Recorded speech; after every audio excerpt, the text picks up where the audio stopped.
The following program makes use of copywritten material as part of a psychological examination of music. All music copyrights remain property of their respected creators. All right, kids. Today's show is brought to you by the only place in the world to get a good cold drink, 12th Street Bar.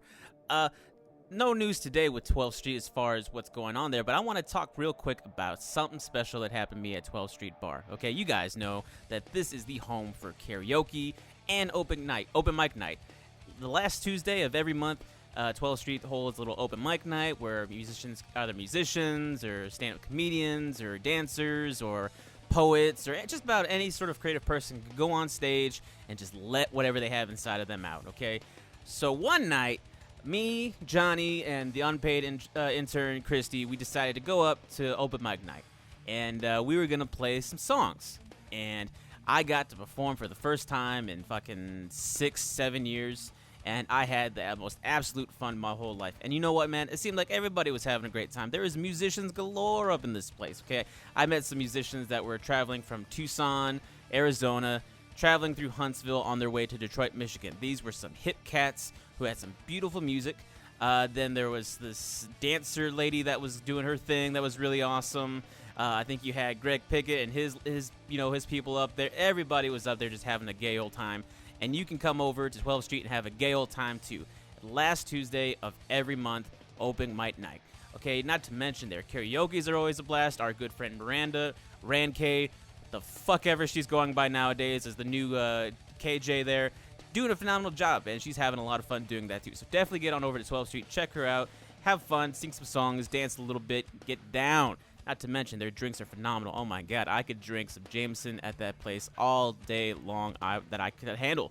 Until I'm tipping over and just puking all over myself. I could just stay in there just drinking because I love the environment. Fantastic place to go, fantastic place to hang out, fantastic place to listen to great music. Get yourself over to 12th Street Bar now. Today's show is also brought to you by Alpha Vapes. All you cloud builders probably already know Alpha Vapes is the premier shop in town to get your cloud creating tools. You old school smokers gotta give it to this generation for making a healthier alternative for nicotine intake. But John, what about popcorn lung? Well, Nico, while bronchiolitis obliterans or popcorn lung is caused when inhaled chemicals scar the smallest airways within the lungs, bronchioles, and reduce their capacity and efficiency, diacetyl, the chemical that causes popcorn lung, has already been removed from most e-liquid sources since 2014 when they realized its presence. And of course, you can assume that this whole popcorn lung thing has been blown completely out of proportion, which could easily be assumed that big tobacco has had some sort of hand in it. There really is no reason to avoid this powerful leap, and why not get the stuff to legitimately wean you off of the cowboy killers at a great price from a friendly shop with over 350 house flavors, has a 5-star rating, and is located right here in Huntsville between Radio Shack and Wingstop. Alpha Vapes is located at 3011 11th Street, Suite 104, Huntsville, Texas, and these guys are here to help you leave the pack behind. Hey kids, welcome to today's show. In today's episode, we were joined by Mary Brett Springer, and I'll be 100% honest with you guys, and I even said it in the show, I had never heard Mary Brett before. I didn't know her. Stinger was a wrestler, I believe. Mary Brett Stinger, yeah. Stringer. Yeah. But anyways, I hadn't met her before. I hadn't heard any of her music before. I've heard about her, but I never met her, anything like that. So I said in the very beginning of our conversation that I didn't know her. And it was actually a blessing in disguise because at the end of the show, whenever she played her music for the first time, I felt like I was truly experiencing it for the first time. And man, she plays some really beautiful music, man. Mary Brett is a fucking phenomenal musician. Not to mention just a human being in general. Like some of our stuff that we talk about was just cool as shit. Like she was so fun to talk to. And we could be, hold on, before you say anything, if we could be real quick. I think it's safe to say that between the two of us, I'm more of the talkative one, correct? Would you say so? I know you want to say you know there's times where you have your moments, but just be real with me. Between the two of us, I'm a little bit more talkative, right? Would you say that? Sure. Okay, so there's a good point in this show where like I just completely just turn off and just shut up for like a few seconds. Well, not more, maybe like a few minutes actually, because Mary was just dropping some mad knowledge on us, and that was like probably like I didn't even want to talk anymore. I just want to listen to her talk about the stuff that you guys are gonna hear. So she's really cool, really insightful chick, and phenomenal music, man. Really enjoyed her stuff. Yeah, I mean, I'd have to definitely say, like, it was kind of strange how, like, we weren't talking about music at a certain point. It was just kind of like philosophy and well, it all really was about music, but spirituality. Well, that's what I'm saying. That's what I'm coming back to. It was about spirituality, and and I started asking. I was like, oh, what about your music though? And she was like, well, that's what I'm talking about. Yeah. You know what I mean? Yeah, it was actually like. For this little show that we have, like, this was like the type of conversation I've always wanted to have with somebody, where it's just like, it's not so much about like the basic interviews, like, so how did you start, but like what music really means to this person. It's not the what effects do you use. Yeah, none of that boring shit. It was like we took that shit to the next level, Holmes. I do like the boring shit sometimes. I like fuck the boring details shit, of what's going on. Falling asleep over here with that shit. But anyways, no, Mary Brett was really fun, and we're gonna get into some cool stuff with her. And this is definitely a next level conversation. Oh, absolutely, man. The type of conversations where I can just shut the fuck up for most of the conversation, starting to be my favorite types of shows. So hopefully we get some more people like her on board. No, I'm just kidding. No, Mary's great, and can't wait to have her on board. And we did a little live video that we did on Facebook, so if you caught a little bit of that, you'll get a little taste of what we did today. But yeah, at the end of the show, we did 3 songs. She did 3 songs. Yeah. All of which were really great. There was one of those pretty deep. We almost had a Logan McCoon effect where we kind of looked at each other when she was singing, and we were like, "Fuck!" Yeah. But nah, she was great. I can't say that enough. But I guess we should go ahead and go into it. All right, let's do it. Welcome to the Conversationalist. Let's talk music.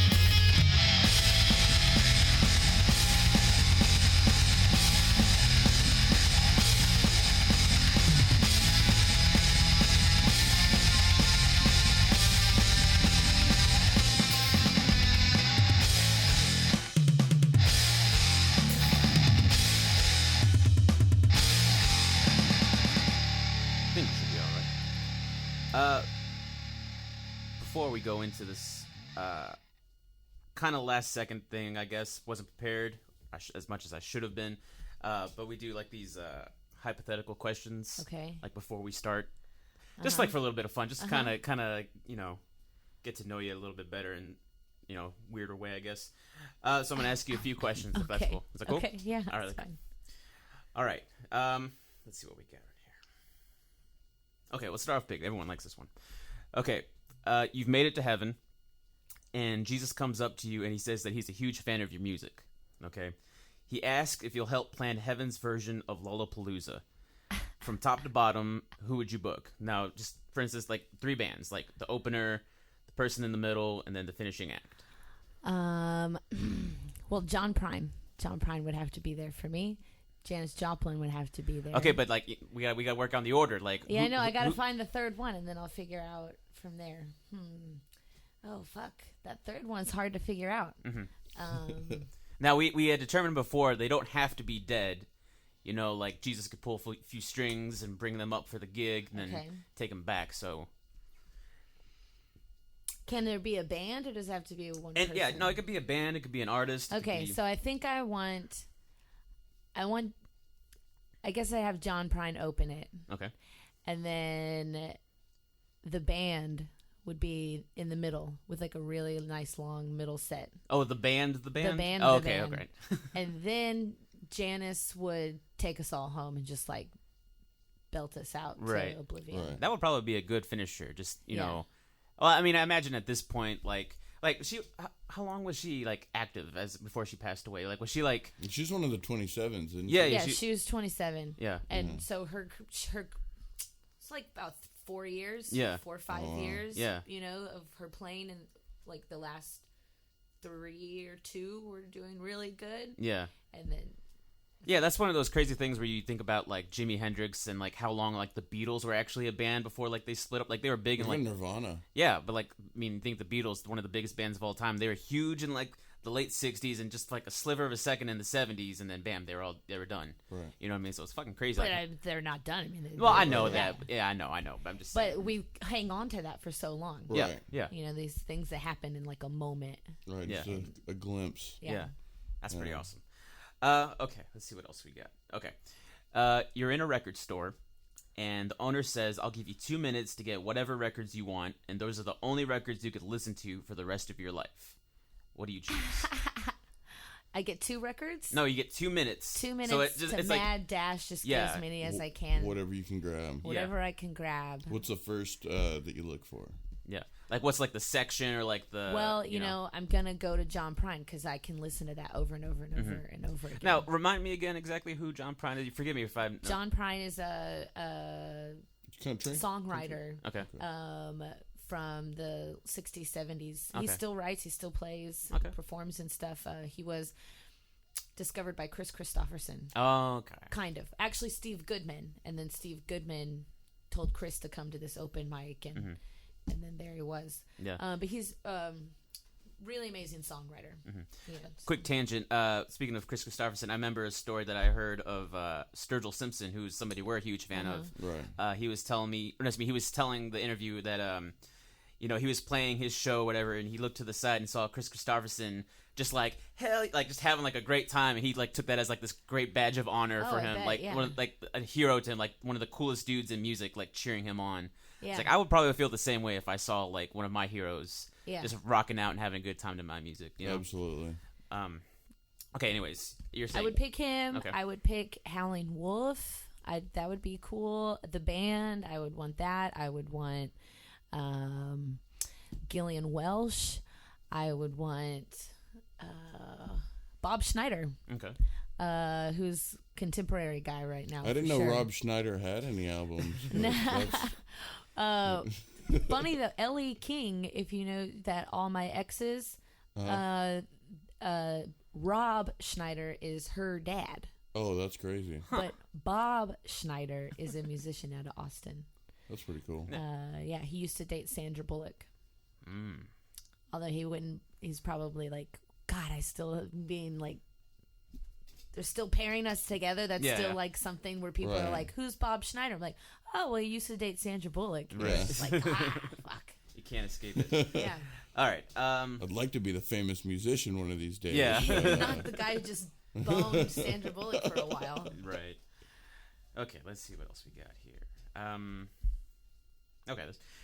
You book a gig as a DJ at a middle school dance. Oh, okay.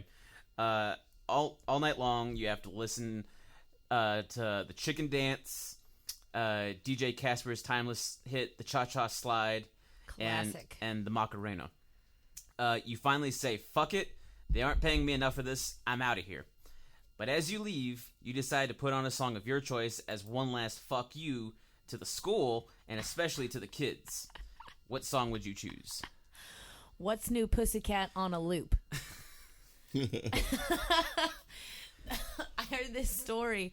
I can't remember. It's one of the comedians. I've definitely heard it. I know what you're talking about. Well, yeah, like he Yeah. went to when he was a kid. They put "What's New Pussycat" on this at this diner jukebox Like a Like- prank. 13 times in a row or whatever.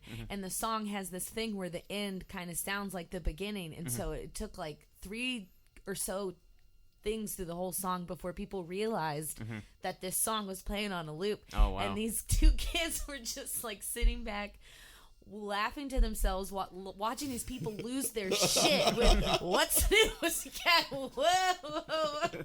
So I think I just thought that was genius. There was a moment in time where they had like one other song, and then they went back to like "What's New Pussycat" for like 5 or 6 more times. Because they thought, "Oh, sweet Jesus, thanks." Yeah. You know, it's like free falling, or I'll take it. You know, and then but then what? It comes back on, and everybody's like, "Fuck my life."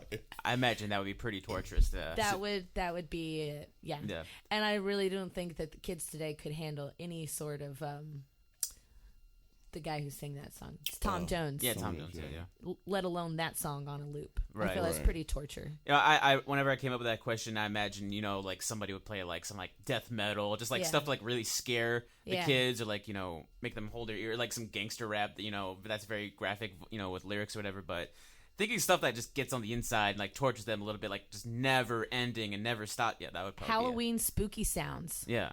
Try dancing to that. Leave space for Jesus in the middle of like the chains. I have danced to that before, and you're kinky. That's just being a goth kid, I think.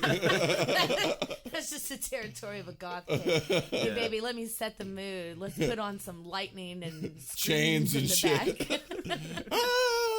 Oh, I'm melting. All right, we got one more, and I think this one might be pretty good for you. Okay. You go back in time to the very first Woodstock. Okay, you find a bunch of hippies, and they've accepted you as one of their own after days of expanding your mind and discovering many new things about yourself. What was that? I fucked up. Okay, no, they accept you as one of their own. After days of expanding your mind and discovering many new things about yourself, you wander around the festival grounds until you come across a trailer. You now see that we are all brothers and sisters, and there's no reason for a door to separate us, so you welcome yourself in. Inside, you meet Jimi Hendrix, Janis Joplin, Joan Baez, Joe Cocker, and Santana. They all look at you at once as you stand in the doorway. Marry one, kill one, fuck one, and the rest get to watch. Oh, okay. All right. I get to marry one, kill one, fuck one, and the rest get to watch. And I've got... Okay, you got... Jimi Hendrix, Janis Joplin, Joan Baez, Joe Cocker, and Santana. I would fuck the shit out of Joe Cocker, I'm just saying. Yeah, it's like between Joe Cocker and Jimi Hendrix. Yeah. You know? Although, you know what? I want to give Janis some love. Okay. Janis, I can relate to her of this feeling of, you know, like you go and you play this gig, and all musicians have that feeling when you go home in like the down coast. Right. But like she just really wanted love and acceptance, and you know, she would have to go to the bar by herself afterwards and like sit lonely and drink her whiskey when like she should have been getting like banged every night, or like and eating out, just like everything she wanted she should have had, you know. Janis should have been gotten that monster dick every night, pretty much. Or you know, she needed to be taken care of. So right. I would fuck Janis Joplin. All right. Maybe she just wanted some cuddles, man. You don't know how freaky she is, man. I mean, she could have just been like, you know, one of the more amorous kind of people, you know. Yeah, she really just wanted love. I mean, I read some stuff, I've seen some documentaries and all of that, and like that was a big thing for her. So I'd like to give her some love. So I'm gonna fuck Janis Joplin, and then I have to kill one. And what's the other one? Kill one and marry one. Oh, marry one. Yeah. Oh! I'm gonna marry Janis Joplin. Okay, that way. Then I get to do that all the time. Yeah. Right. Okay. So now we're back to white dick, black dick. Right. Well, you know what they say about Jimi Hendrix? He lit his guitar on fire. He was and that's the kind of crazy nobody needs. Some voodoo shit. I think Joe Cocker. Yeah? Yeah, I think so. Now, Joe was kind of... Well, I mean, Jimmy wasn't that great. I mean, but Joe was, like, sloppy, drunk, kind of, you know, all over the place, wasn't he? Yeah. Well, no, I mean, I don't know that he it had was... These, he just has a trimmer tick thing. Right. Oh, in okay. his head. I thought he was just He's drunk. not always... Oh, he No, probably no. was. Yeah. But I feel like he'd be kind of crazy. I feel like he would really go down on you for a while. I think that's what I was thinking. Jimmy's probably like... He just gets it all the time. Like, Right. All the time. Right. So then it's probably not, like, meaningful to him. Yeah. You know? But I think Joe Cocker would, like, show up on a more emotional level as well. It Right. wouldn't He be probably just, like, didn't get it quite as much as Jimi Hendrix. So not quite as Yeah. much. he's probably a little bit more needy in certain aspects and really show you some love. Right. Yeah. So, okay, so then I have to kill one? Yeah, you have to kill one. So you're only left with Joan Baez. Joan Baez and Jimi Hendrix and Santana. Yeah. Well,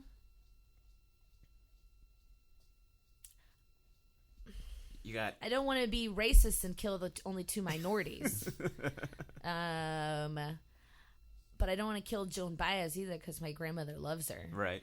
I think I'm going to kill Jimi Hendrix because, I mean, he died anyway. Right. Early. So it's not like he was going to live much longer anyway. Right.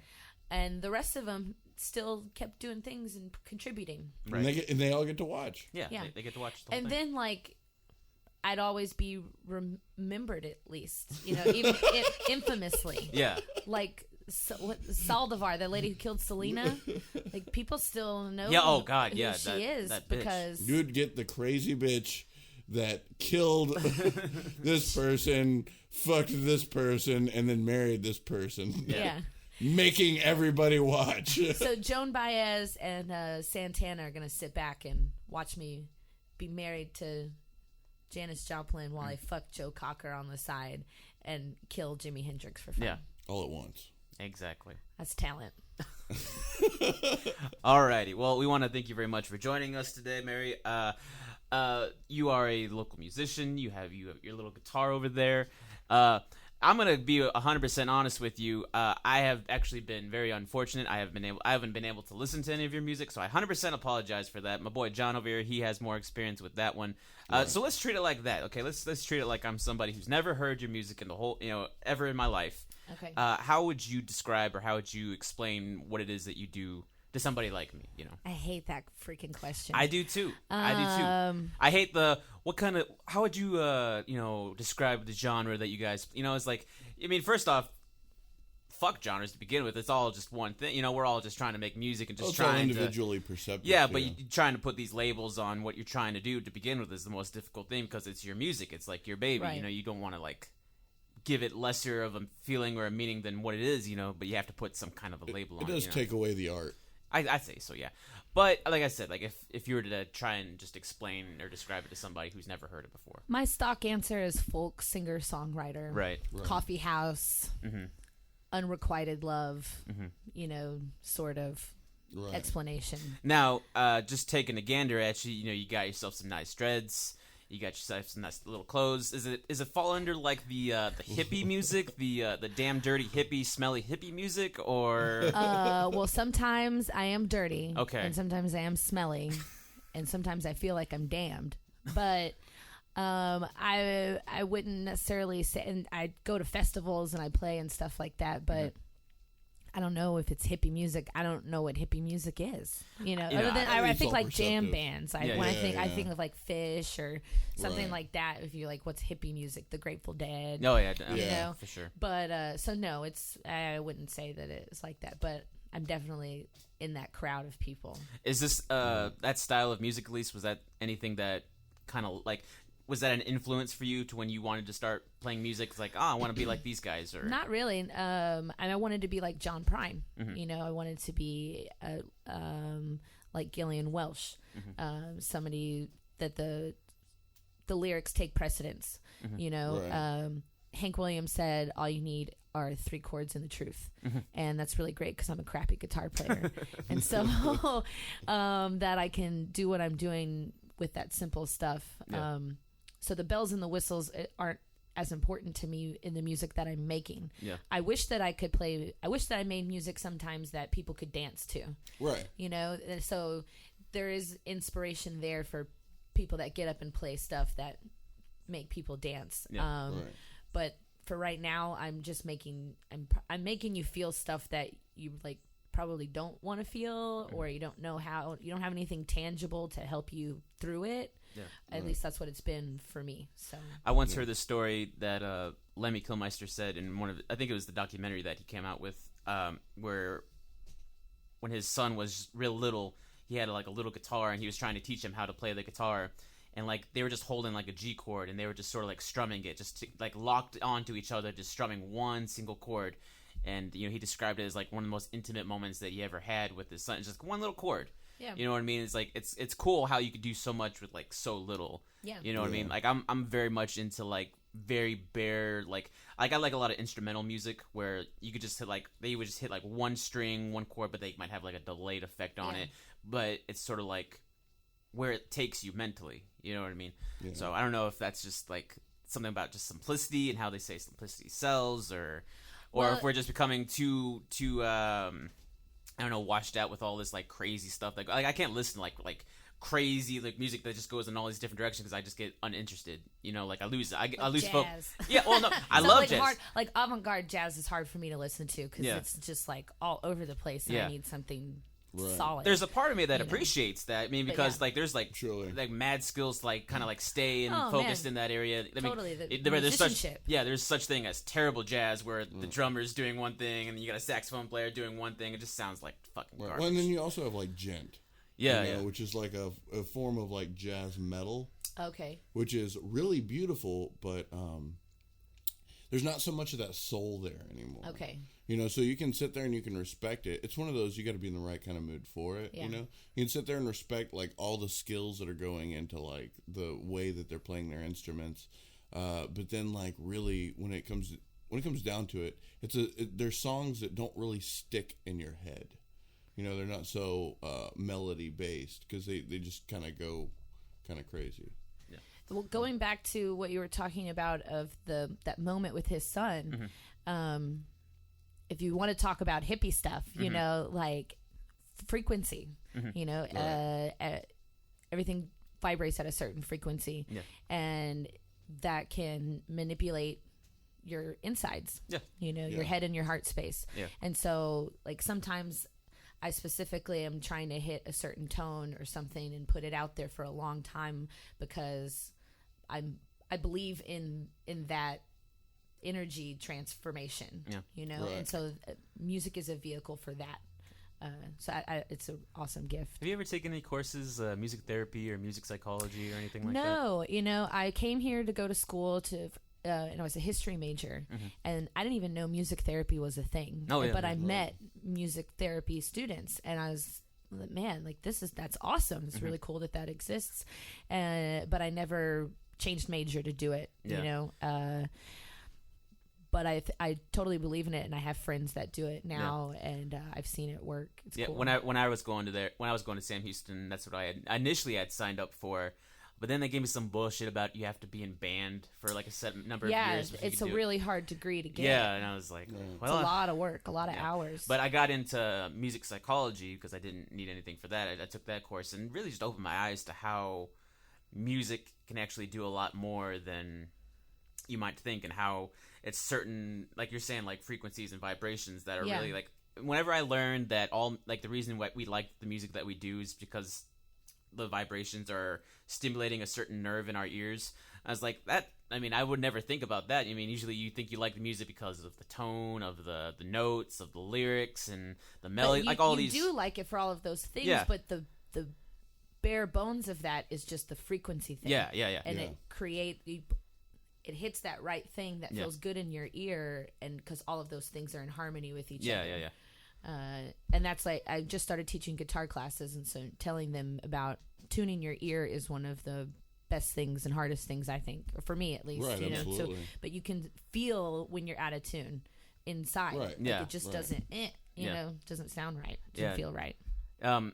What sort of music were you listening to whenever you were a kid? Like, what's the first things that sort of like was really catching your attention? Man, John Prine. Man. Because I know. I will get a different answer out of you by the end of this goddamn show. I swear. Good luck. You know, she's just so integral to my path and my story. My dad played, and my dad would play John Prine songs, and so I would sit at my dad's feet, and we would sing John Prine songs. What was the first song that he ever introduced you to by him? Do you remember? Well, I do remember the first song that we listened to on a loop to learn all the words to, and it was Angel from Montgomery. It was a beautiful song. Bonnie Raitt covered it. Did an amazing job. Lots of other people have covered it ever since then, but she kind of made it popular. I think that's the one I've heard. Yeah. But his others, like, he's got stuff that's just so freaking amazing. But that was my first introduction into like listening to music. Hank Williams, Johnny Cash, there's Cat Stevens, Van Morrison. You know, these are all albums that are in my parents' collection that I grew up with. Marty Robbins.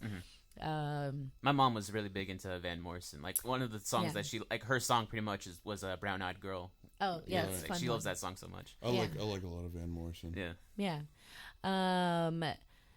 so that's the kind of stuff that I listened to before I got to pick my own stuff.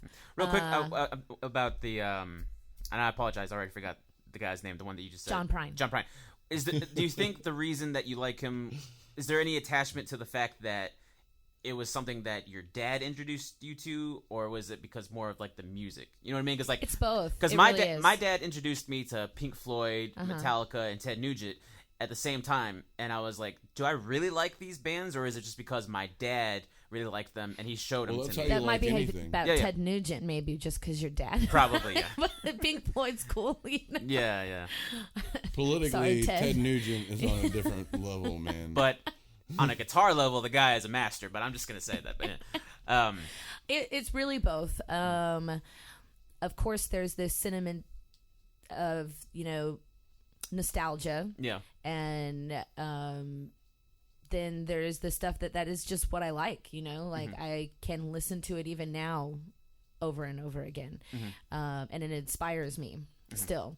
But when I got to pick my own music, there was definitely a time where I branched out and I wasn't listening to, folk, easy classical rock or something like that. I remember my first CD I bought was No Doubt's Tragic Kingdom. Yes. Yep. And I also bought that same trip TLC's Crazy Sexy Cool. Oh fuck yeah! I'm sorry. And yeah. I don't think my mom knew what I was getting into with either of those, especially the TLC one. Yeah. Right. If she had, she probably wouldn't have let me buy them. Right. I remember those being my first two. But then when I was in high school, there was a total phase of like a underground punk rock scene phase. Yeah. Right. And I was an angry, angsty teenager, so I needed, propaganda, and I needed Dead Kennedys, and that's what my brothers taught me, like a lot of punk stuff.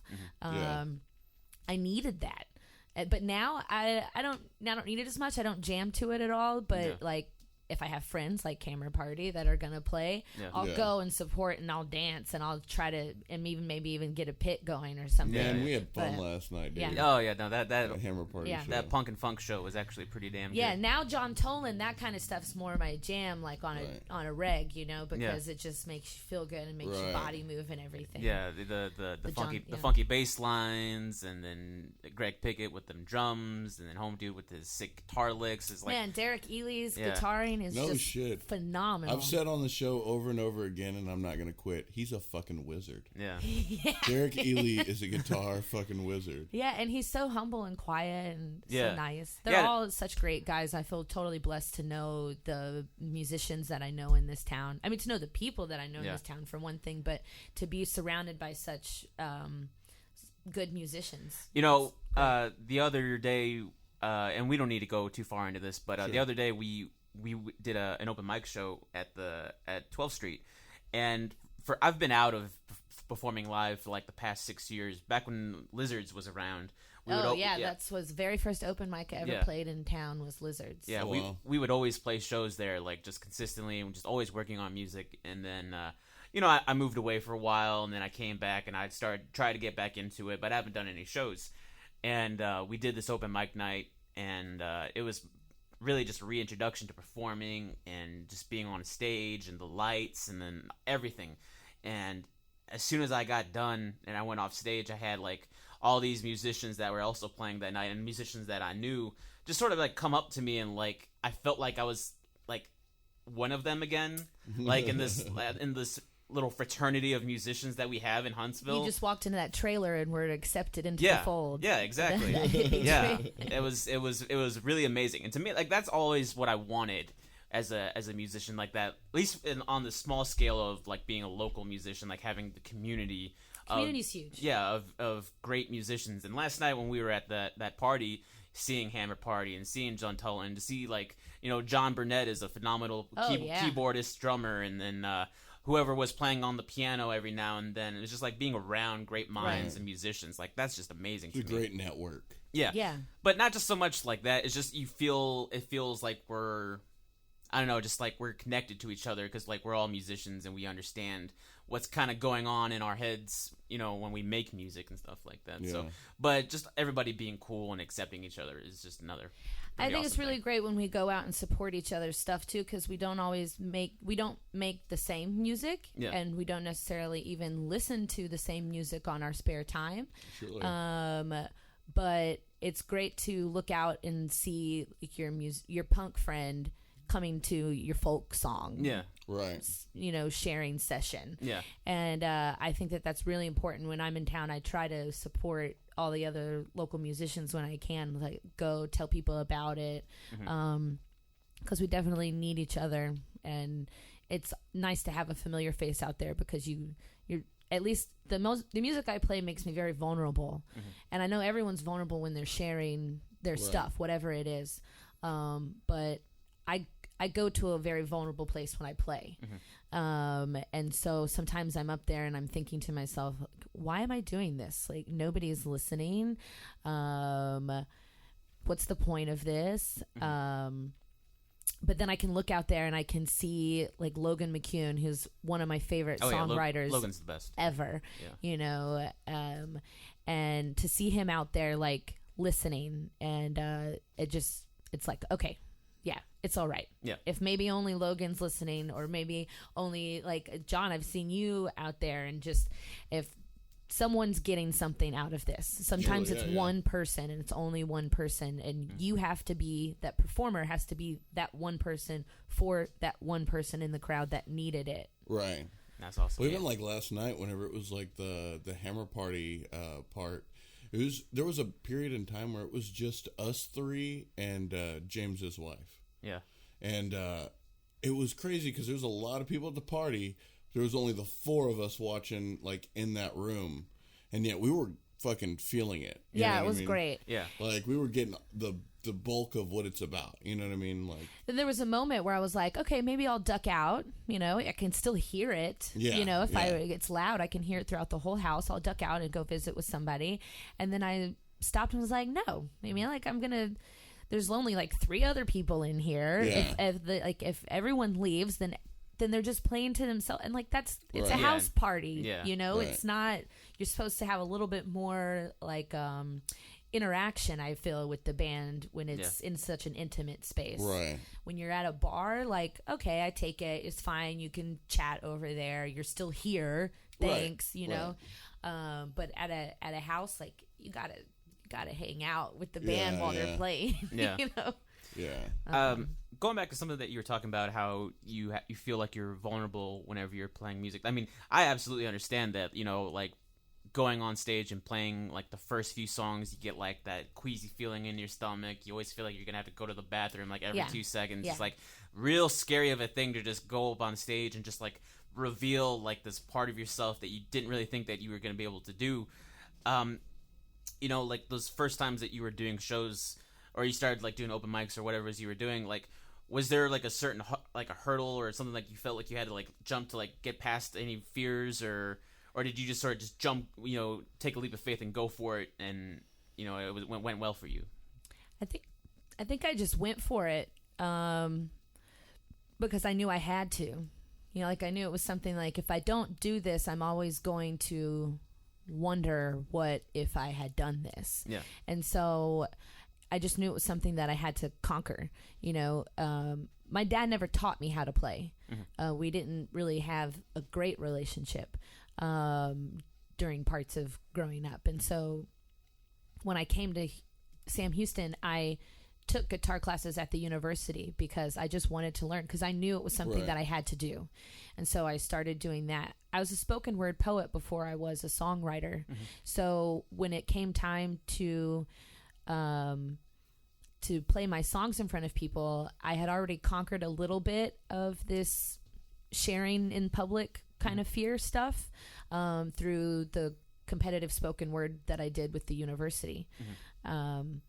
But I still get nervous, I don't, and I still have to pee like 27 times before I go on. It's like I have a urinary tract infection, but there's like nothing's coming out, but like I had to go. You might want to check that out, Yeah.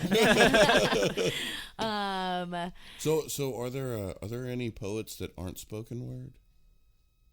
Well, when you say spoken word, that to me conjures up a different thing because it's more of a performance based thing. Like saying it out loud, kind of like that HBO Deaf Poetry Jam. Yeah, I watched that so much. That was great. Like it was like a little like a theatrical performance. Right. Like people like doing a lot of hand gestures and like Well, there's a rhythm, there's a cadence to it when you're saying it, and it's very similar to like rap or to a song or whatever because it's got this rhythm, this flow. Yeah. But then you read, like Edgar Allan Poe. Well, I mean, like I wouldn't say that that's a spoken word poet. Right. Even if you're reading it out loud, unless maybe you like took that and put that spoken word vibe of it with like the flow and the cadence of it. Right. You made it have a beat, a rhythm, instead of just like reading it straight from the page. Right. Surely. Kind of deal. But I mean, poetry is music. Music is poetry. The lyrics can jump over. They don't for me right now. Like when my spoken word poems live in, I have this bag full of scraps of paper and notebooks full of poems, but none of those have turned into songs.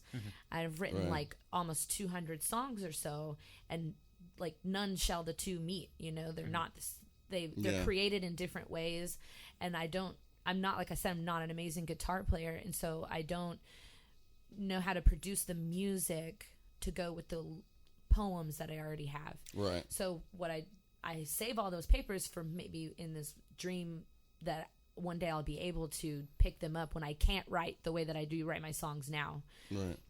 When I have a block with that, I'll be able to like open up this notebook and be like, okay, well, I know the guitar well enough now, or the piano or whatever, to now write music for this.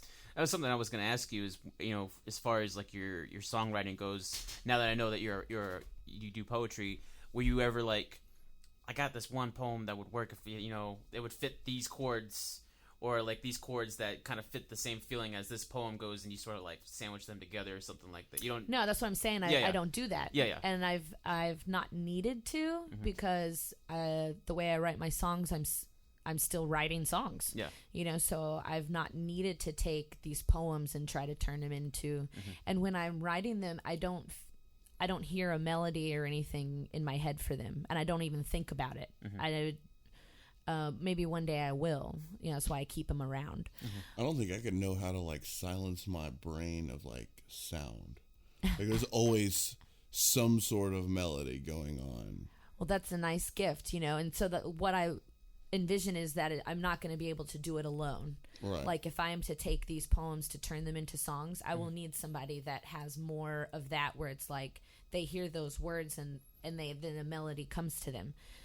Right now, my songwriting, like it all comes at the same time. Like I'll pick up the guitar, I'll put the capo somewhere, and I just start strumming and like, oh, okay, kind of like that, and then I'll hum a little bit. I'm like, okay, I kind of feel that, and then I hit record on my phone. If I don't hit record on my phone, I'll have no idea what I just did. Fuck, that's happened to me so many damn times. I know. That's all it is. It happened to me 2 weeks ago. I wrote like it's always the best song ever, right? And then it's like so excited to hit stop and let's save that shit, and then you're just like, I never even hit record, and I was so angry. I was yelling to myself in the room. I felt like Jack Black. Yeah. I was about to say Tenacious D has a song about that exact thing. I did. I looked it up just to laugh because I had to laugh about the thing. But me and my buddy Gary, we would have those moments where we would play music together, and it would turn into like the most amazing, most beautiful song that we could ever imagine, playing.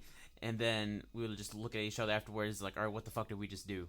You know what I mean? Because you kind of like, first off, you kind of just zone out. You go on autopilot. Your body's just doing all the work. You kind of turn your brain off for a second. That's the thing that I love about music, is because I do go to this other place, and I don't want to call it autopilot because I think that downgrades what's actually happening. Because you're in like a meditative state. Yeah, that's, and if you're anything, vibrating talk again about this, you're vibrating at your higher frequency, which allows you to shut off other parts of your brain, like this daily stuff that we're dealing with, and the ego and the big I and all of that. And when you're playing, you don't have to be singing or whatever, but when you're playing, or getting lost in something. That's exactly getting what lost in creativity. Right. It's a magical moment. Yeah. and I'm addicted to that moment. Oh yeah. So that's why it's like, okay, like, nobody might be listening, but fuck it. Like, I want to check out, you know, like I want to go vibrate at my highest frequency right now. And y'all are just going to sit here and hold space for me while I do it. It's a good way to tap into your subconscious, you know? Especially if you're singing it, you know what I mean? Yeah. And it definitely a lot of what's going on is like the mechanics of your body that already know how to operate. So it's easy to call it autopilot. And I probably Easy. said, I probably didn't mean that word. No, but whenever I'm just making a point. Whenever to you talk said about whenever that you said moment. getting lost in it, that's more what I was talking about. Where you kind of you just go. You know what I mean? Like you don't think about it as much. Your body is just sort of like just going forward and just sort of getting lost in what's going on. I know as long as I've been playing drums that there's always been those moments where like I knew exactly what I wanted to do and I knew how to do it and it was great. But there was those moments where it would be all of us in one room. We were just connected and everything that we were doing together worked. But like nobody had any fucking clue where we were going or what we were doing because we were just so in it and we were just so lost in what we were doing. Right. And those to me, those are the most magical moments. Not only when you can just do it by yourself, but whenever you're like connected with other people well that you're all on the same channel and you can just go. You know what I mean? And also on the other end, you know, there's also a problem, especially with me, like overthinking things. Mm-hmm. So if you're caught in the trap of overthinking things, you're tripping all over yourself and then you're screwing it up. You know, when you're comfortable enough to be able to, you know, get lost in it. You know what I mean? That's where a lot more comfortability and a lot more of that natural rhythm for it comes from. I think that comes out of practice. Oh yeah. You know, so if you know your material, if you feel confident in it, then you can get yourself lost in it. But it's hard to make ourselves practice. I'm terrible at it. Oh, absolutely. But I met a guy in Alaska while I was traveling around there, and I met him at this festival, and we started talking about music, and it's like, man, I don't want to play any of these songs to you because I'm tired of them. You know, I'm bored with them right now. Right. But it's brand new to you, you know, and so like I want to share that with you. And he said he was a musician too. I don't know if I stated that, but he started to talk about practice, about it being your mantra, because what we're doing when we're sharing is we are giving a gift. We are doing that vibrational thing. You know, It is a healing conduit. Mm-hmm. And if you think of practice as a mantra and you just do it over and over again, you make that mantra as powerful as it can be so that when you go and present it, it's going to have its full weight. Yeah. Right. And that really stuck with me. And I found it really beautiful. And so like, yeah, I guess I am a hippie. I mean, I know I'm a hippie person, but like, I just don't know if I would say my music is hippie music. Yeah. But the theory and stuff behind it is definitely coming from that way of looking at the world. Right. Whenever I was in music psychology, my professor once told me that she wrote it on the board and said time spent practicing is better than time spent practicing, and put the emphasis on the time. The time was underlined on the first one, and then practicing. Well, it might be the other way around, but it's trying to say like the more you spend practicing is much better than actual time. That like because you could spend like hours and hours and hours and hours. No, wait, I'm fucking everything up. I apologize. Well, I mean, I think probably one of the sentiments of it is that you get what you put in. Yeah. You get back what you put in. Yeah. You know, so if we want to do something big with our music, and we have dreams for it, when you let that little bird fly out, then, you know, you've got to nurture it, you know? But if you're just like, man, you know, okay, I just like jam whenever, whatever, you know, so yeah, like don't practice and it's fine. You're not going to change anyone's world. And that's okay too. I mean, just as long as you're making music, like all sound is valid because it's all the vibration and the frequency, and it's, I mean, it's worth it. I do believe there should certainly be more credit to those that, you know, do go through the process of working it out. Yeah. You know what I mean? The people that do practice, the people that do take their time just working their ass off for it. Like Derek Ely, he's a wizard because he does that. The Great Trumpet is a band in town, and they practice a lot, and it shows. They're very tight. You know, their harmonies are on point with each other. I can just have extra respect for that. Yeah, that sort of skill. It's nice to it's inspirational. Like again, that network you talk about of how knowing each other and being at each other's things and supporting each other, we get to see each other grow as people, which is cool, and as musicians as well. Right. And again, community. Like I just feel blessed to be. Do you think that kind of if there was a person to just show up and go on stage and just like wail it out like Jimi Hendrix style, just wail, all that whole thing, and then you go up to him and you ask them, "Hey man, how long you been playing?" It's like, "Man, this is my first time ever picking up guitar." Like, does that kind of Those like people I want to punch them in their face? Not really, but Imagine, but it's just frustrating. imagine what the fuck they could do if they had already been working on it. You Right, know what I mean? right. Right. I mean, it's a language, and Yeah. some people are really good at picking up other languages, and Right. and like so, it's really important to expose kids to music, to instruments and whatnot, because after a certain age, it's hard to teach an old dog new tricks. Yeah. So if kids can get exposure to it, then they can learn it faster. Yeah. But yeah, some people, it's like 20 years old, never picked up an instrument, picked up this thing, and was like a freaking virtuoso. Yeah. Right. They just speak the language. Yeah. It's built in. I think there's some sort of DNA thing that makes you like a creative person, like Right. somebody that has to paint or draw or write a story or a song or whatever. There's special things inside those people's souls. Like they're Right. here to do those things. Yeah. That's their job while they're here. I always kind of thought, since nobody really in my family is very music. I mean, my grandma she used to sing a lot, but not really like anything serious. I was always curious, like, where did I get this gift from? You know what I mean? Because like I feel like I constantly have like my internal clock is always on time. Like whenever I'm playing drums, like I could stay on tempo like really well. I don't need a metronome or anything like that. And for me, I mean, I think it's cool, but there's a lot of people like, wow, man, that's like really awesome that you can do. I remember we went to record once at the studio in town, Haven, and the engineer was like, yeah, dude, I didn't even have to turn the click on because you're just on tempo the whole like Yeah. the people saw it as something that's really cool. But nobody in my family was ever really musical. So I was always like curious, like, where did I get this from? And for me, I think I was just always obsessive with music. Like I would just I would find something and I would just obsess over it forever and ever. And like my mom would tell me how I would just like lock on to the TV whenever Guns N' Roses was playing. Like November Rain was my favorite song of all time back then. And like how I would just go into this trance. And like it became just like nothing in the world mattered to me. Most people were outside playing and doing all this stuff. I was just always inside listening to music. So I obsessed over it. Even nowadays, like I'll find a song that I truly love and I'll just listen to it 1,000 times until I get tired of it. Yeah. Do you think that whenever you're playing music or you're getting into music that you kind of have to have that like this obsessive like just like kind of mentality over it, or do you think you that's have to have the exposure to it? Yeah. Like you have to touch it. You have to have a relationship with it. Right. It can't be something that you just do like every now and again. Right. If you're not making it, you should be listening to it. Right. And but then there's definitely something to be said for quiet time. Oh, for sure. Truly. You shouldn't always have it going on. You need to let your brain, because that's where the creativity comes when you're not stimulating it. That's Truly. where those moments of, I wonder if I could do this instead. But I don't think you have to be obsessive, but I'm definitely get on a loop with songs too. Right. Or albums or And whatnot. sometimes you just got to finish it, whatever it is. You just got to Yeah. finish it. You're so close. Sorry, I'm not going to go to bed on time. Right.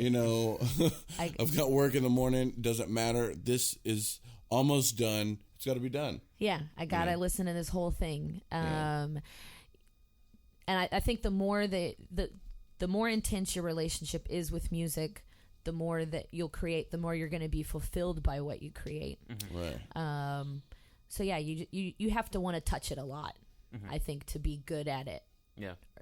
Or to get this thing that we're talking about, this trance thing, to go to those places, you have to have a relationship with it to go there. Yeah. But if it's just a peripheral thing for you, then like, you just that guy who maybe like plays songs around the campfire sometimes, Right. and Just that's noise to have in the background. yeah, or something and that's like that. great, and they're getting something from that too. But if it's not something that that's really putting a fire underneath them, Right. You got to have the fire. they're not gonna go to that place, and they're not gonna take other people there along with them. Yeah. Which is totally fine.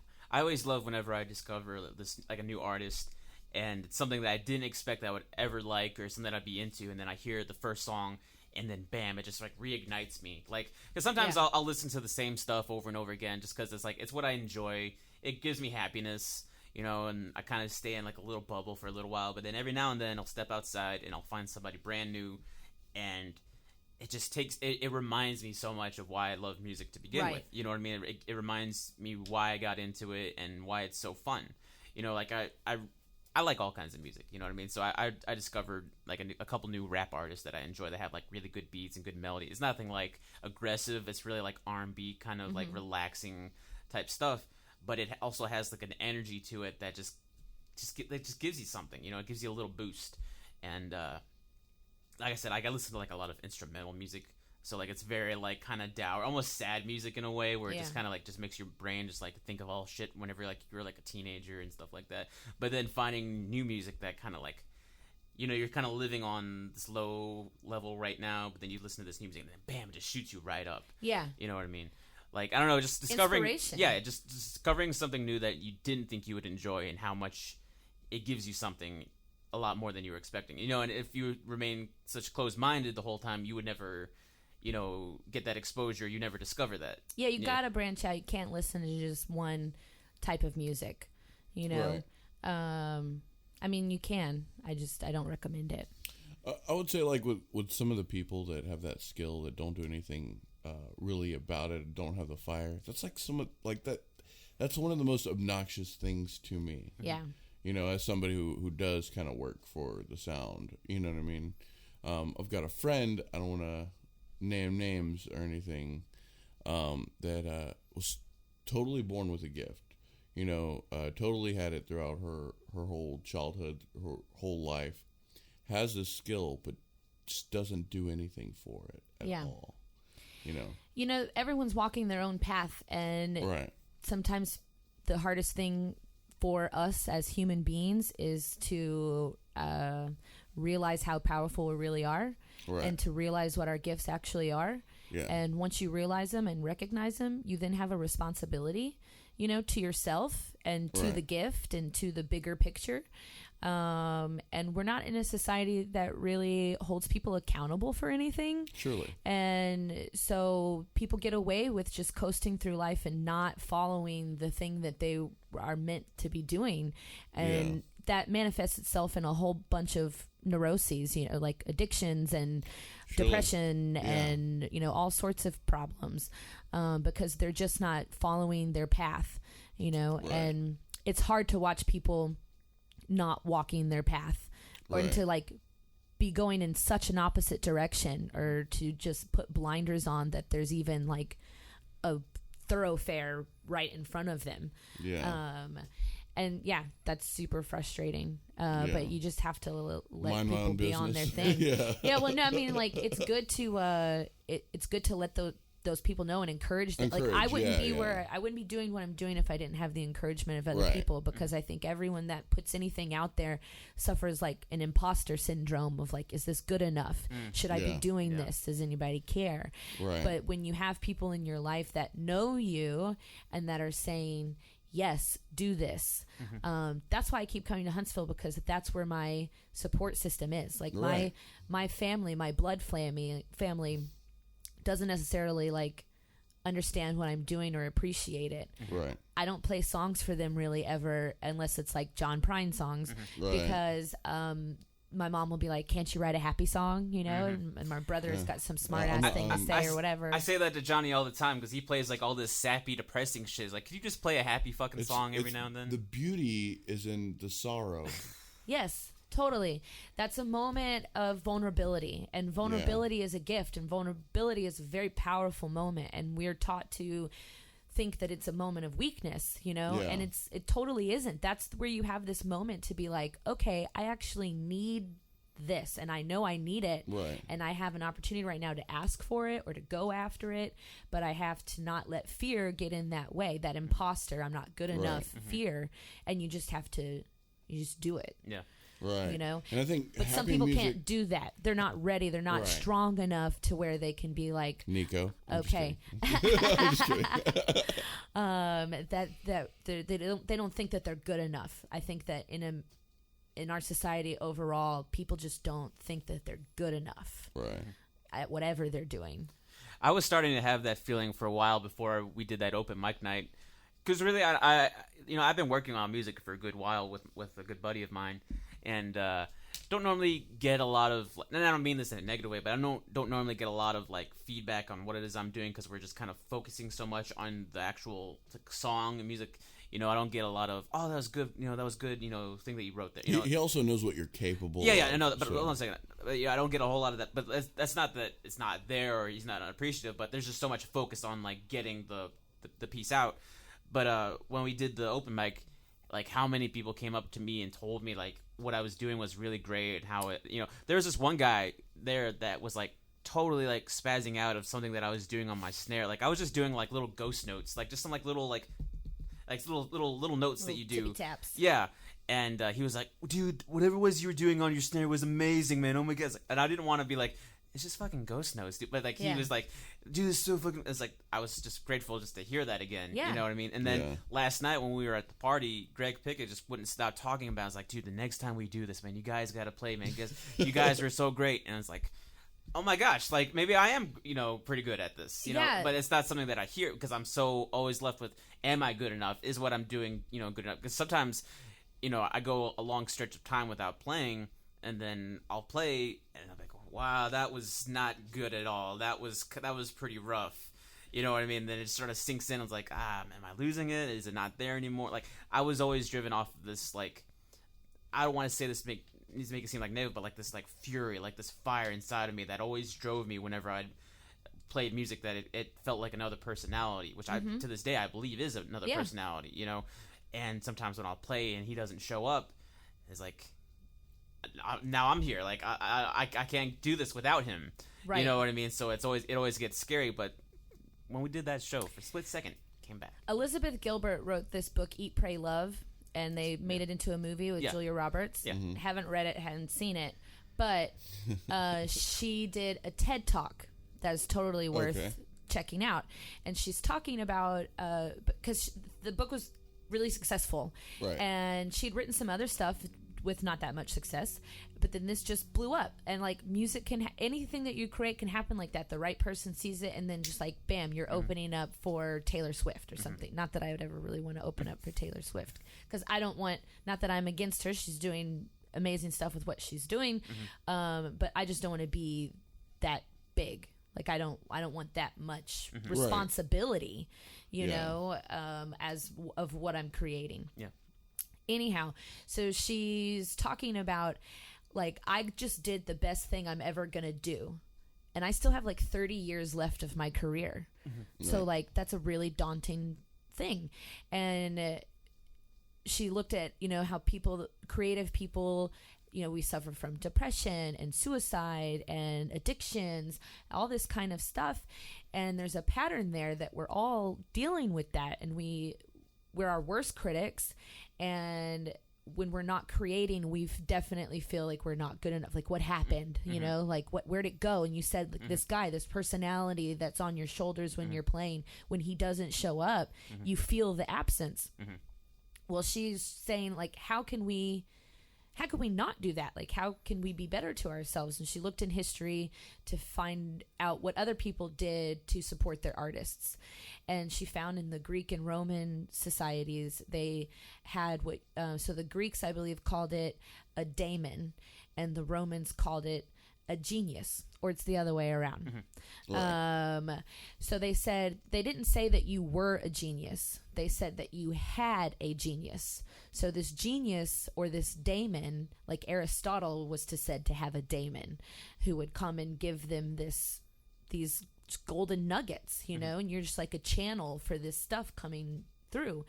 And so when they don't show up, when you sit down to create something and you're feeling like that thing isn't there, it's okay, because it's not all your fault. It takes that burden away. It's like if you showed up and you did your practice, you worked on your mantra, then you did what you were supposed to do. And sometimes it's not going to show up. But if you keep having that relationship, call it obsessive or whatnot, but you keep having that relationship with it, it will come back. And the closer you are with it, I think the more that it comes. The more open you are to allowing it to not be just you. You take ego out of the creative thing and allow for there to be this other thing that is working in concert with you. Right. Then when it's not at its ultimate, you can realize that, like, it's not just me. It's like this other pieces in here.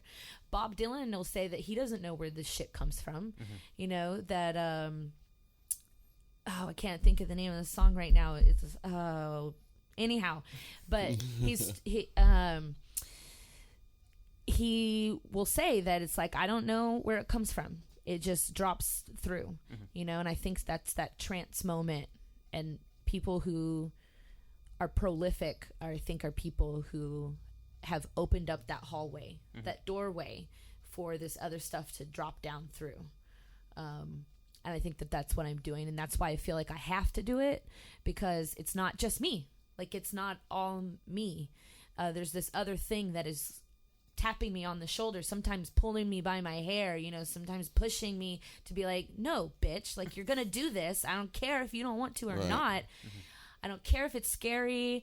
I don't care if it means that you don't have some, like, stability in your life or whatever. Like, you're going to do this because this is what I need you to do. And you're the vehicle, Right. These are just like meat suits. Do you think it comes from, like, the pineal gland?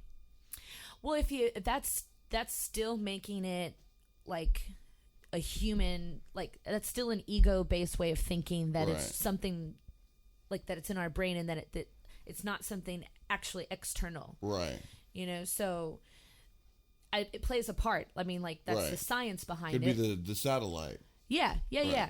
But I definitely, with my little hippy dippy perspective on life, definitely believe in something bigger. Right. People call it a lot of different things, and they try to put it in a box and hold on to it. But it's spirituality. I'm not a religious person. I'm a spiritual person, and my music is a reflection of that, of my spirituality. That's my church. Like, when I'm singing, when I'm really feeling it, when I'm really vibrating, I feel like one with the gods. There's a Charles Bukowski poem. It's called "Roll the Dice." It's super inspirational for anyone who's feeling like, why am I doing this? This is crazy. But he says, you just, like, the tag of it at the end is, do it, just do it. If you will, you'll fly with the gods, and it's like the only thing worth anything. But it's saying you'll lose jobs and friends and family. It might mean sleeping on a cold park bench. It might mean not eating for a week. It might mean losing your mind. It might mean being alone. And it says isolation is the gift. All the rest of it is just a test to how much you want to do it. And if you want to do it, you will do it. I'm going to use that phrasing for whenever I start my cult. Yeah, there you go. That would be a good, lesson. Yes. Isolation. Just live on my farm. Drink this Kool-Aid. Drink the Kool-Aid. Oh, I mean, only if there's a political reason why I need them to drink the Kool-Aid, of course. Right. But yeah, I just, we are all good enough. And as soon as you realize that you're good enough, then everything goes up from there. Even when you're down, because you're going to be down. Like, I had a mentor in college said, make friends with failure. And at first I was like, dude, that is harsh. That's not making me feel better about what I'm doing here right now. But then I thought about it more, and she was right. Like, because you are going to fail. Oh, and so you have to make Absolutely. friends with that. You have to have a relationship with that as much as you have to have a relationship with the creativity and everything. That it's okay when failure shows up at your door. Just don't let it camp out and sleep on your couch and eat all your food. Say, hey, okay, I'll weather you through this storm. Now it's sunny outside, so get the fuck out. I'm done with you. So I can keep moving. Right. I mean, you gotta open as many doors as you can to go through any of them. Yeah. And you're not gonna be able to go through all of them. that you open. You can't. You know. It's radical faith. Right. You have to if you're following what feels good and feels right to you, you follow your guidance system, that little thing in your belly that tells you something. Right. Like, we're taught not to listen to that. We're taught to listen, to be practical through our brains and not Right. listen to when our gut is telling us something. Right. Other animals don't do that. Other animals listen to their gut because it picks up so many more cues than what our brain is even picking And up. now they get processed and turned into hamburgers. Right. Isn't that sad? Yeah. Well, Although, but very delicious. To their gut. Very delicious. Now they're just in my gut, Yeah. which is, you know. Yeah, thank you. I win. Yeah. I am at the top of the food chain, after all. Right. But anyhow, I think that as long as you're doing what you're meant to be doing, then everything falls into place. It's not going to be on your timetable, and it's not going to look the way that you thought it would look or that you want it to look. But if you're being true to yourself, the universe wants you to do that, and it'll help you. Mm-hmm. Then that's a radical faith for those times that you're hanging out with failure. Right. Of like, okay, we're going to get out of this. Like, it's going to be okay. I don't know what it's going to look like, but if I keep doing what I'm supposed to be doing, then I know I'll get out of this and I'll be okay. Right. See, me in general, I'm a skeptic about a lot of stuff, you know, especially in the fields. But I do believe that things like The Secret, the law of attraction, I think that what it does do, inarguably, is help people go out there and open doors for themselves. Yeah. You know, in general. I mean, whether there's a deeper, you know, meaning behind like what the waves are and how, you know, your thought can control things on the outside of what we see ourselves as bodies. Yeah. You know what I mean? Either way, it's getting people out the door and pushing them into the world. And yeah, I think the concept of getting to know failure is definitely really important. Like, I've been teaching my, you know, my niece and nephew about losing. You know what I mean? Mm-hmm. When you play a game, it's totally cool to lose. You're gonna lose. Yeah. You know, and you're gonna win and you're gonna lose. But if you don't play the game, you know what I mean? Right. If you're too scared to play the game, you're not gonna have a chance. You're never going to win if you don't try. Surely. You know? And I think at the end of the day, it doesn't matter what you do. It matters why you do it. Yeah. You know? So, like, if you're playing to win, well, you're going to be disappointed more times than not. But if you're playing to have fun and learn about yourself and explore and be a part of a team, well, then every game's going to be great. Right.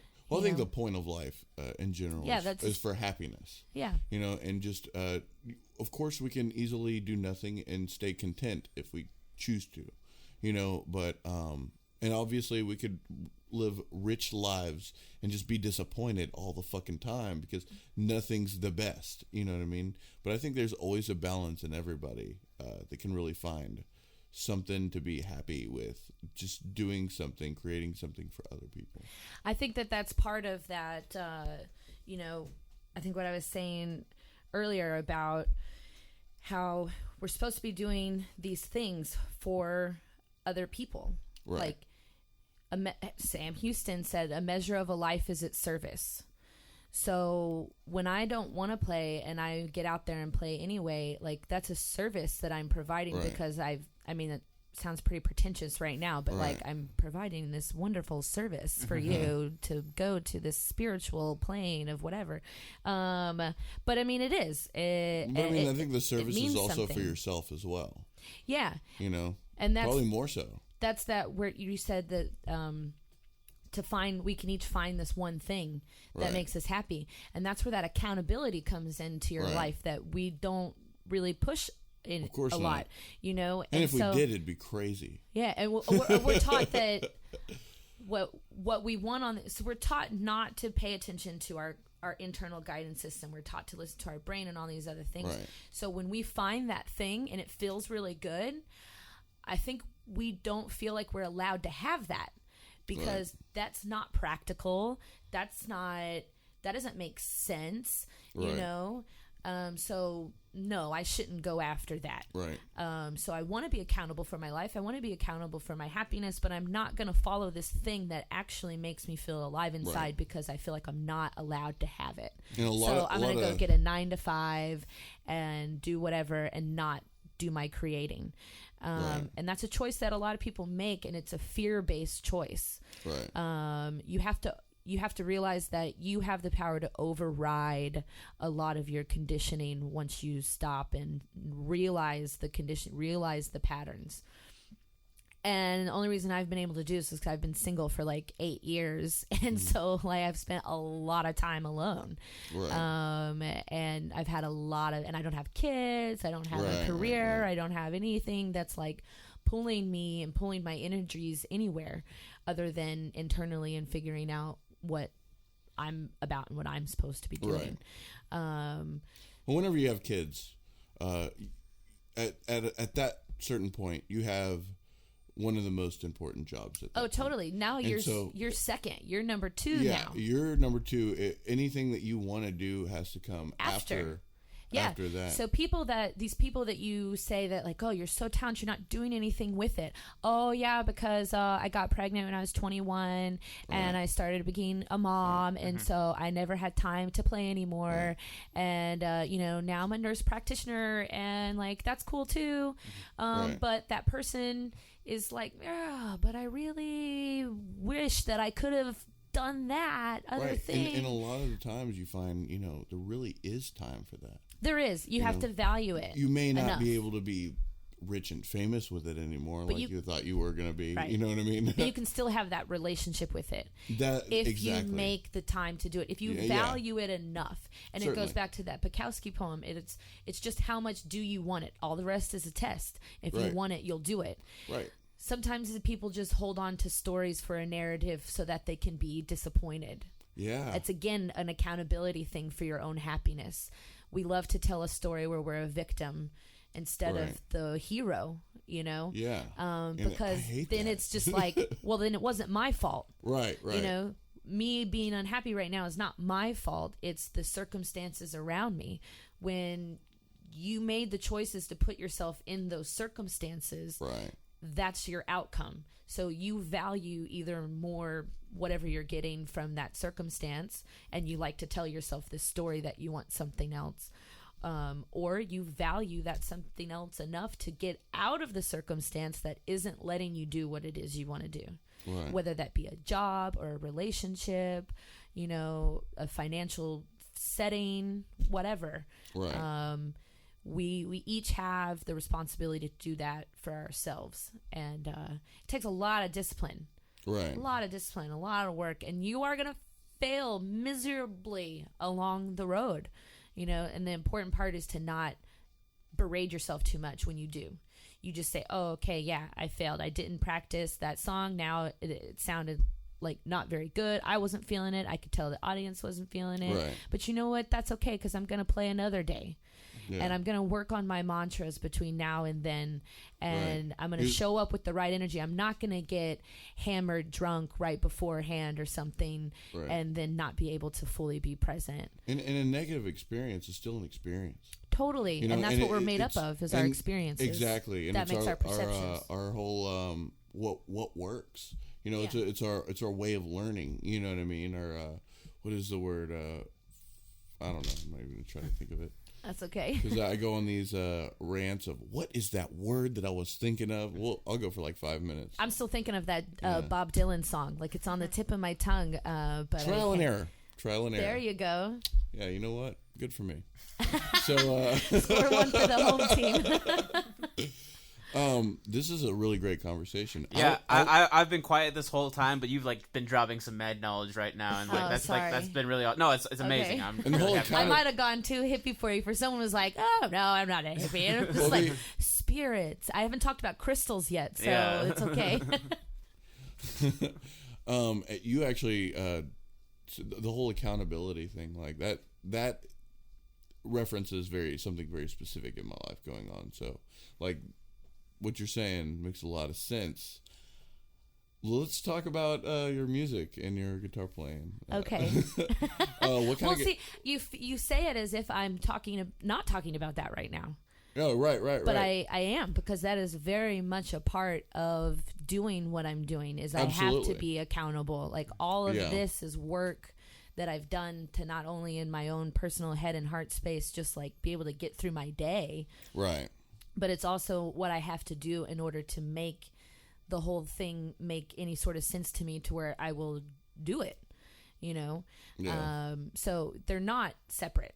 But And what is, everything's... it's connected. It's all connected. It all ripples off of each other. So we're all one physical thing, man. Yeah. So one big It's one orgy. thing. Yeah, one fucking thing, man. Yeah. And that's great. And it's wonderful. And it's all backed by love, It's anyhow, we're getting really hippie over here. We sure are. It's okay. Yeah. We're not anti-hippie here That's at the okay. Conversationalists Good. podcast. Okay. Hippies use the back door. Yeah. Yeah. You got to use this water fountain that's separate from the other water fountains, pretty much. It's tie-dyed, so it's easy Yeah. for you to figure out. What do you mean? But I mean, I think we're okay to if you want to jump over to. The conversation. No. Oh yeah. Well, let's get brought into it. What songs are you gonna play for us? Yeah. I'm gonna play 3 songs. Can I play 3 songs? Absolutely. Yeah. So Yeah. these are 3 of my newest songs. Okay. That I've written. I had a gig just the other day at 12th Street. It was your birthday, right? It was my birthday celebration Right. gig. Okay. And I did something different. I played, I have like some explicit, silly songs. And I don't normally play them a lot because they are very different than my folk singer songwriter stuff. Well, I've And heard one of them. I've heard a silly song right after your comedy routine. Yes. And your comedy routine, I'm not even gonna lie, I can't believe we'd even talk about this. But you killed it. The one that I saw, maybe 2 Thanks. that I saw. Yeah, I've done it twice. But definitely hilarious. Thank you. It was made me feel a little uncomfortable in certain points. That's what good art is supposed to do, And I think. that's what good comedy's supposed to Yeah. do, in general. I think that's where It's the supposed funniest to jostle you a little bit. the funniest jokes are like, whoa, did they say that? And my favorite are like offensive Yeah. comedians. So definitely, you just had it. Thanks. I hear other comedians in there. They're funny. They've got jokes. They're a little uncomfortable. You seem to really have a comfortability in it. Well, I think that that just goes with practicing your material. And I say that, but I don't really practice my comedy as much as I practice my music. I went pretty willy-nilly into the whole thing, which was kind of crazy because it's terrifying to try to stand up there and get people to laugh. Yeah. Oh, I You know? built a routine, and I just can't bring myself to going on stage. Yeah, it's crazy. I don't know why it feels so much harder, or because there's an end goal. There's like a definite Right. end goal that if you don't get it, then it's not gonna work. Like if you don't clap at the end of my song because you're talking, like, okay, whatever, those vibrations still went out and they still Right, right. impacted you. Those lyrics are Right. still somewhere hidden inside your brain. But if you're not, But if you don't clapping- laugh yeah. when I'm doing a comedy thing, like, and It there's changes it. crickets, it's like, oh, Yeah. slit my Yeah. wrists right now. Like, this is terrible. Why am I doing this to myself? I didn't realize I was this much of a masochist, Right, you know? right. But creative people, I find, have more than one medium. They have Right. more than one outlet. And I just had this list of things that I thought were funny, and it just kept getting longer and longer. I said, I have to do something with this, and I guess I'll do a stand-up comedy routine. Right. So it's been really fun, and so I did play a silly song. I wanted to try to then figure out, okay, well, how do I merge the comedy with the music? So I did a routine with a silly song at the end of it, and on my set Friday, I played like all of my silly songs mixed with wow. some of my folk songs, mixed with some comedy things in between, That's like great. leading up songs with jokes. How long were sort you of on the deal. stage? About an hour. Oh, wow. Yeah. That's a lot of time. Yeah. I mean, for a musician, an hour is not a long time. Like, I could play, I've had gigs where I had to play like 3 hours, you know, but if I was just doing straight comedy for an hour, like that, yeah. that sounds really fun to me though. And I'd love to maybe work on something like that. But it would be nice to incorporate everything into one nice little package, and that's why I think about Bob Schneider, because he does that. Like, his music, he has these very heavy hitting songs, you know, but then right after that will be some like really silly and kind of explicit material song, and he's done it in a really nice way. He's able to do that. I don't know if he's able to do that because he's a man and it's harder because I'm a woman. I don't really know if that's a thing, but I do know that I feel a little bit more embarrassed about things, or I understand when you put something out there, you have a responsibility as an artist for what you're putting out in the space. So if I was playing at the Vortexen, right, I'm not going to sing a song about period sex. Right. Like, it's just not right. So how does that mean that like I book certain gigs at certain places? Do I just not do my silly songs or whatever? Yeah. I don't know. I had a lot of fun, I'll say that, but after I played like 4 or 5 silly songs, and then I played like some of the songs I'm going to play you today, I felt that it doesn't work. Like, they don't belong together. Like, these songs are so sweet and vulnerable and beautiful, and then like I'm gonna talk to you about giving you a blowjob in the morning because I messed the eggs up, you know. And it's like, kind of like, how do those two things communicate with each other in the realm of a set? I'm trying to work that out. It's just time and a place, I guess. Yeah. And trial and error is what it is. Trial and error. You know? So that was my first time to really incorporate and really put out these silly songs for people to hear, because I normally don't. And people love them though, because they're funny, and and it almost breaks my heart a little bit when people come and they just want to talk to me about those. You know, I'm like, but what about this other one where like my heart was bleeding on a platter, like, for you, you know? And they're like, oh yeah, that was good too. Yeah. I kind of feel like the Pickets might have that, because they have a song called "Shake Your Ass." And like, oh yeah, it's a cover. Yeah, well, I mean, whenever I think of Pickets now, I only think of that song. I'm not thinking about these beautiful songs that they play. It's like, I want to hear "Shake Your Ass." Right. You know? Well, see, even my open mic is, you know, I've got nothing but serious songs, and at the end I do the Elmo song. Right. And everybody always asks me just specifically about the Elmo song. Right. Every time. Ray Wiley Hubbard said once about how like you got to be careful about what songs you put out. If you put it out there, you better be ready to have to play it forever. Right. Because you never know what's going to get picked up. I've heard that phrase before. You know, actually. and so he's like, I hate playing it, but I have to play it. But he says that he doesn't hate it. There's one time that he doesn't hate this song, and that's once a month when he opens up the mailbox and he gets that check in the mail for the royalties of that song. And he's like, you want to hear it again? You know, like, I'll sing it again. But you do have to there is a responsibility for what you put out there, you know, and there is there's forethought that should go into it. Surely. You know? No reason to write crap anyway. You know? Yeah. I mean, I write crap all the time. I just don't share that. So, I mean, like, I say that I've written like 200 songs, but I'm probably only shared ever, like maybe 50 of them. Right. You know, David Bowie said for every song that's on the album, there's 100 behind that one song that you're not going to hear. So, I mean, well, it's probably an exaggeration a little bit, but. God, I want to hear David Bowie's other shit that we heard. You know? And that's the cool thing is because when you go, I keep a track of it all, and then I'll go back and look, and it's something that I wrote like 6 years ago. You know, where I thought that wasn't good enough to keep working on or share or whatever, and I look back on it, I'm like, hey, this is a pretty good song. Like, I wasn't giving myself credit. Apply to your future life different than it does exactly at the moment. It came through at that moment, but it didn't resonate enough to be something that I needed to keep doing. Get on the loop, the obsessive. When I write a song that I love, I play it all the time. I can't remember the musician it was, but they were saying when you're asking people like, what do you want to hear, you know, you shouldn't ask that. You should play what you want to hear, because you're the one that might be the only one listening to it, you know. And so I love these songs, and the only time I can hear them is when I play them. So I'll get on a loop about them, but then I get to where it's like, I'm sick of this song, and I write a new song. But you can go visit those old ones, and that's always really cool because that's why I didn't like it. It's why it didn't resonate, because it wasn't for then. But sometimes you'd be like, oh, it's totally applicable now. Yeah, now it's like this is exactly where I'm at right now, and I could have wrote this today, but I wrote that like 6 years ago. Right. So yeah, I'm gonna play a few. What are you gonna play? I think the first one is a song. Let's see. Let me put the guitar in my hand, and I'll figure out what I'm gonna play. I'll figure out what's the right one.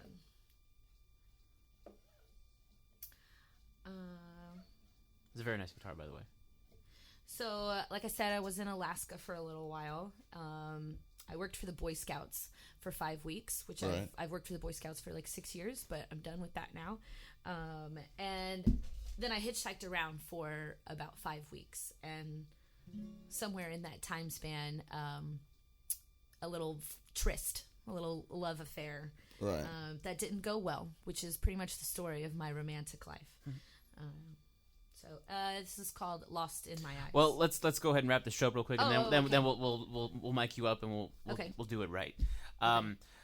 This has really been a really fun conversation with you. It was really awesome. So want to thank you so much for that. Want to thank you so much for being here on the show with us. And is there any, I don't know, do you have any places where you have your music online for anybody to listen to? I have a Facebook page. So it's Mary Brett, Brett, and that's a music Facebook page. And then I also have a SoundCloud, and you can search Mary Brett as well, and there'll be some stuff there. Awesome. Well, we'll definitely check it out, and we'll definitely plug you the best that we can, and we'll listen to some songs with you. And until next time, good night, goodbye, and good luck. Okay, this is called "Lost in My Eyes."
this next song, it's hard sometimes to see where inspiration might turn into like a Vanilla Ice moment, you know, like Ice Ice Baby, David Bowie stealing moment. So I'm just going to say that this is a co-write with Lori McKenna, although I've never met her and she's never met me. We've never physically worked together. I think she kind of helped write this song.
Tune called Worth Fighting For.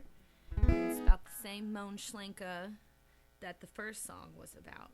But I wrote this one while I was in Huntsville, when I got back to Huntsville, which I always seem to come back to because there's amazing people like you guys. Thanks a lot for having me.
nothing.